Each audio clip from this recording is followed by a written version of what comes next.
you're pretty good friends with Taylor Finney, who started turning into the next big thing, the big phenom. And we saw him out last year racing a little bit of cross with the TIA Cref team. But have you talked to him about getting him out on the cross bike this year? Are we going to see a world champion?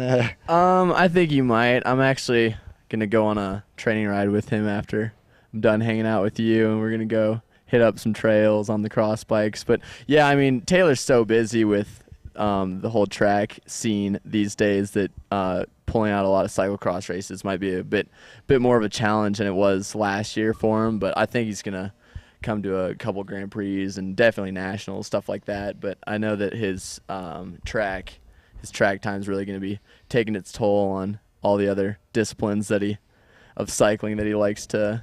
So he's not going to try to show you up with your silver last year and one up quite you with obviously another he already did with his time trial medal, but no, he's not going to do that. I know he's working really hard at track right now, so he's going to be focusing strongly on that this season, and then I think just hanging out with us at some of the Grand Prix just on some spare time and stuff like that. Sure, you know. Yeah, that's interesting too, because Taylor got a lot of attention for his world championship at Junior Worlds, but you in the road race, were you 7th or top 10? Yeah, I think I was 7th, I believe. And that's a pretty good ride as well. Thank you. Yeah, I did the math, or my mom did the math. I didn't really care, but my mom was looking at it, and I guess there wasn't anyone that placed or that got top 10 at the Cyclo-cross Worlds that got top 10 at the Road Worlds too, which I thought about after the fact, and I was like, well, that's kind of a plus. Yeah. I mean, I didn't win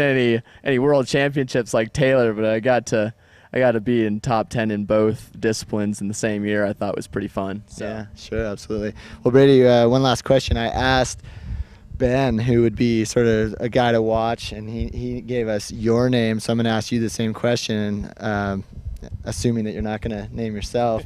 And if you don't answer who I think you're going to, you may or may not answer. I've got another follow-up about this 14-year-old kid who's showing up to the Cat 4 races and beating me and all my friends. Yeah, so we got Yannick Ekman. He's 14-year-old here from Boulder. Him and his brother are on the team. But this year, I think almost every race he's either been in the top 3 locally here. And that's in the Cat 4. Cat 4s, yeah. Here, 14 years old is just amazing. Like, he just knows what he's doing on a cross bike. I see a lot of potential in him, and he's a cool, level-headed kid too. So I didn't mean to plant the seed there. Is that who you were gonna name? I mean, that's the sort of so there you got it. I mean, name that too, actually. Yeah. I mean, there you go. We talk about this program that's been around now for just a few years, and developing guys taking medals at the World Championships, and I mean, this kid looks like he's got as much potential as anybody at that age. So we'll be anxious to see how he comes through the ranks. Well, Brady, thanks for the time. Danny, get out and ride. Appreciate it. Yeah, for sure. And thank you very much. We'll look forward to seeing how you guys do at the USGP this weekend. Awesome. Thanks.